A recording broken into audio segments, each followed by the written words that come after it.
And welcome back again mga kalapatids dito sa aking channel So for today's video, bibigyan ko lang kayo ng update regarding doon kay Putol or yung ibon nga natin na nabaril last time. Actually, sa tanda ko is 3 weeks na yata siya ngayon Pero papakita ko sa inyo kung ano na yung nangyari doon sa ibon mga kalapatids. Then papakita ko rin sa inyo yung mga bago nating sampah na pang south na kalapate mga kalapatids. So ayan yung sa likod natin, yung mga pang north flyer natin. So ayun nga, parang hindi na matutuloy talaga yung ating summer race kasi na-extend na naman yung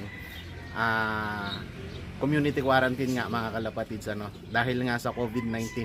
So ayun, parang pinag-uusapan ng management pero wala pa namang final kung hindi talaga matutuloy or what.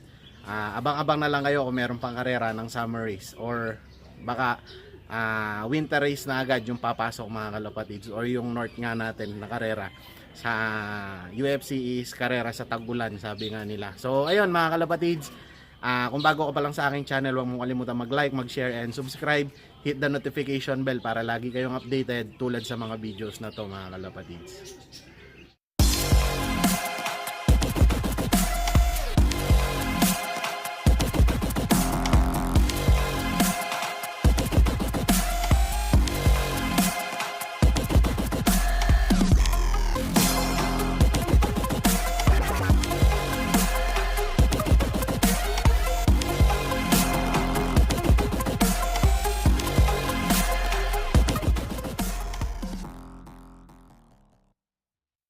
Bale yan nga mga kalapatids, tulad nung sabi ko sa inyo, ipapakita ko rin sa inyo yung mga pang south ko na ibon na bagong sampa. So meron na tayong 6 na inakay. So ayan na sila.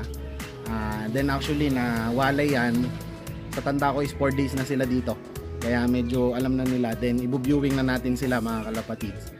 Papakita ko rin sa inyo. Then ayun nga, umaga ngayon hindi pa ako nagpakain. So magpapakain muna ako ng mga ibon. Tara, samahan nyo ako mga kalapatids. So bali ayan mga kalapatids yung ating mga young bird na pang south nga So ayan, tinuturuan ko silang pakainin sa kamay ko. Sinusubukan ko silang paamuhin. So ayan, 6 yan. Kulang pa ako ng 3. Do yung isa sinusubuan pa kasi kaya hindi ko pa nilipat dito.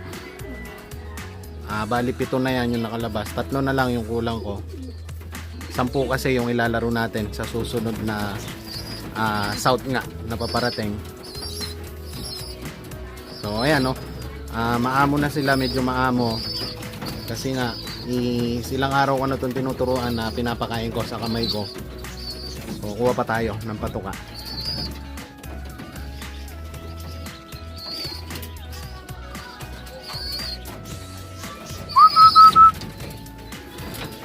Ayan lalakas kumain.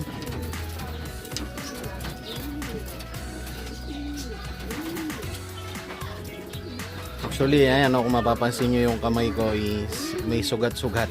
Tumatapak kasi sila minsan dyan. Yung kuko nila is matatalim. Kaya nagagasgas yung braso ko. Ayan. So, ayan, paubos na naman yung pagkain. Tinuturuan ko lang silang paamuhin. So, ayan maaamo, nahawakan mo sila. Hindi masyadong, para hindi sila masyadong mailap.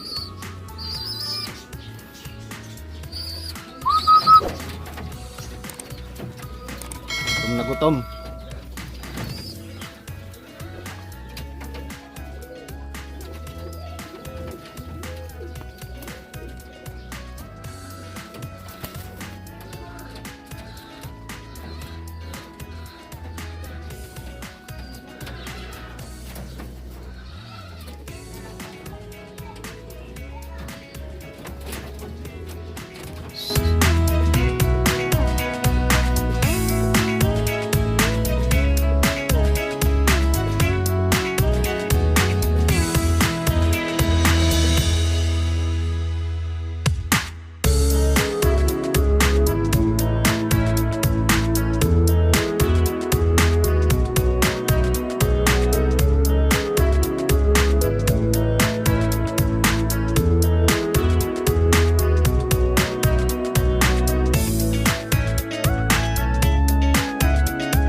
ibon natin na nabaril nga, which is si Putol.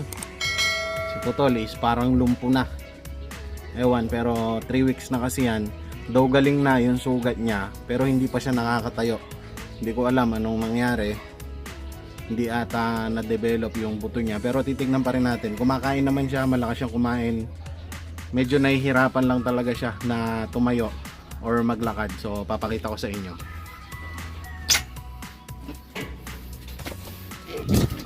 So ayan siya oh. Ayan, kung mapapansin nyo, medyo umiika-ika. Ayan oh. Ayan nyo. Pinatutukod niya yung pakpak niya. Pero yung sugat niya is galing na actually. Ayan oh. Pero tingnan pa rin natin mga kalapatids. Mga ilan linggo pa. Obserbahan pa rin natin. Sana makalakad pa ulit siya no. Huwag sanang matuluyang malumpo. Ayan, mapapansin nyo yung sugat niya is galing na talaga. Tinanggal ko na rin siya dito. Kasi before nga is sinasabit niya natin dito para hindi nagagalaw. So nung naghilom na yung sugat is ibinaba ko na siya. Kaso ang problema nga is hindi pa niyan masyadong naitutukod. Hindi pa siya nakakatayo ng maayos. Ayan o, mapapansin nyo. Hirap siya na tumayo. Pero tingnan pa rin natin, abangan nyo pa rin mga kalapatids kung anong kahihinatnan nitong si Putol. So ayun lang muna mga kalapatids, that's it for today's video. Bago ko tapusin yung vlog, syempre batiin muna natin yung mga nagpapabate ano. So ayun nga mga kalapatids, ano, nakita nyo yung ating ibon na si Putol medyo parang nalumpo na. Pero abangan nyo pa rin, sabi ko sa inyo, alagaan pa rin natin yung ibon. Titignan natin kung makaka-recover siya. And hopefully, makarecover nga siya. Makalakad pa ng maayos. Bumalik sa normal yung kalapati natin. So, abang-abang na lang kayo dyan. Then, pasensya na kayo mga kalapatids kung madalang ako mag-upload ngayon kasi wala naman akong may content nga kasi wala tayong karera. So, update lang ako. Once a week naman siguro mag-upload pa rin ako ng mga vlog. Katulad nito, update sa mga ibon natin. So, ayun. That's it for today's video mga kalapatids. Shoutout muna tayo. Bali ito, yung mga nagpapa-shoutout, ano? Shoutout po kay Clit Cortez. Shoutout din kay Homing Racing TV from Reñag, Ramon Isabela.